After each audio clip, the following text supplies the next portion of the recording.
Welcome back to GBGuns. Today we're going to be doing a live fire comparison and contrast of the Shield 2.0 with the Shield 2.0 Performance Center to see what the differences are.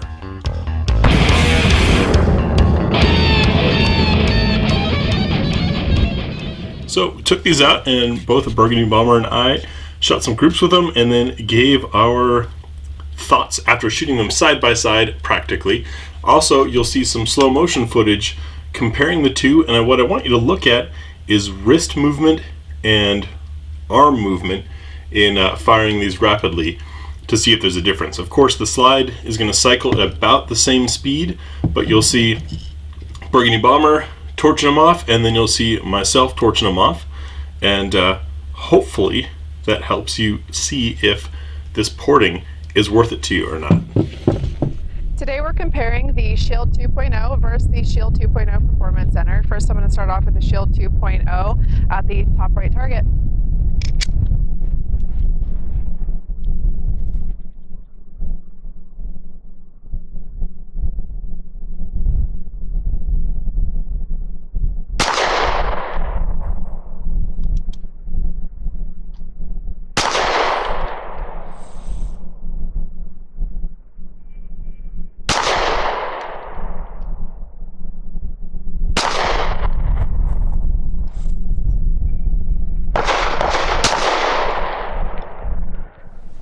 Now I'll be shooting the Shield 2.0 Performance Center, the top left target.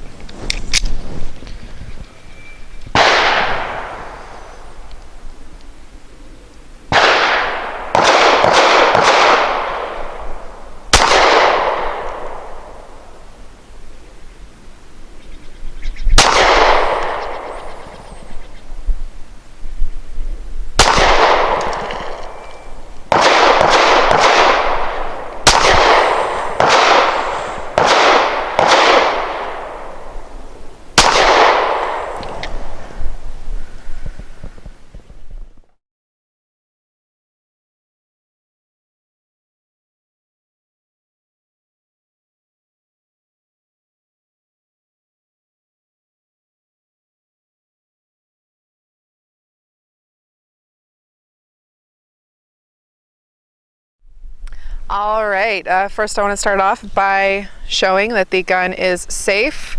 There is no magazine in either. So my thoughts on the difference between the 2.0 and the 2.0 Performance Center is I feel like the Performance Center I had better control over accuracy and recoil. The Performance Center has the ported barrel and then the fiber optic sights, and the standard 2.0 comes with just the 3 white dots. As far as the sights, I didn't feel that there was a huge difference as far as acquiring my target. I could easily see with the 3 white dots, just as I could see with the fiber optics. That might be different later in the evening, but as far as sun's out, there wasn't any difference. So overall, they're both great guns. I'm a fan of both M&Ps. I would probably choose the Performance Center over the standard 2.0 if I had to, but yeah, that's my thoughts on these two.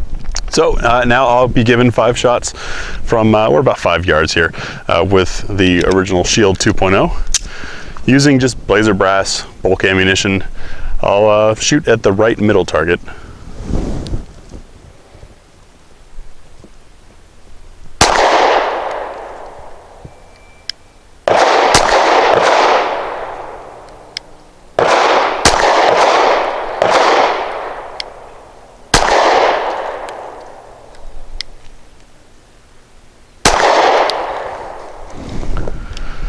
And now for 5 shots of the same blazer brass using the Performance Center Shield 2.0 at the center left target.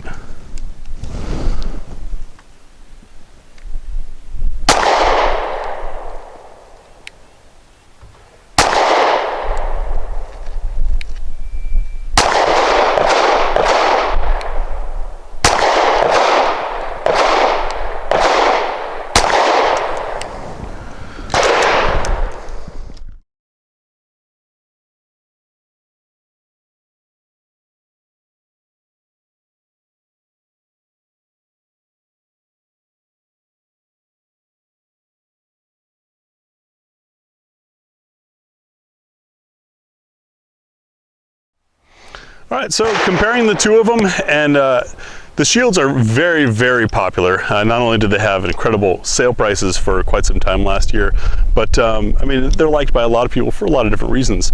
For me, they're a little slim in the hand, and the length of pull, that is the reach from the back to the trigger itself, is a little short, and that causes me to kind of hook my finger in there. You might have caught that in the shooting footage there, which has made it a challenge for me to hit centered. I got lucky today with the 5 yards. The difference between the two, the trigger felt crisper to me on the Performance Center. I'm not sure if that's intentional or if that's just the sample size of one, but it felt crisper and a little shorter, so much that well, it surprised me on a couple of those shots, which might be why I was hitting a little low. The fiber optics are incredibly bright on a sunny day like today. I want to say the recoil and muzzle flip did feel lighter on the Performance Center. I know when we reviewed the gun itself, compared to other things we were shooting that day, it felt snappy, but you got to remember that smaller, lighter weight guns like these are going to be snappier. So I'd like to retract what we said in our initial review of this and say that the Performance Center is indeed a smoother shooter than the original. So that footage may or may not have helped you decide. I gotta say, they feel pretty similar to me. The trigger may be a little bit nicer on the Performance Center, maybe, but once again, this is a sample size of one. So maybe it's extra nice, maybe this one's extra rough, but neither of them are bad triggers.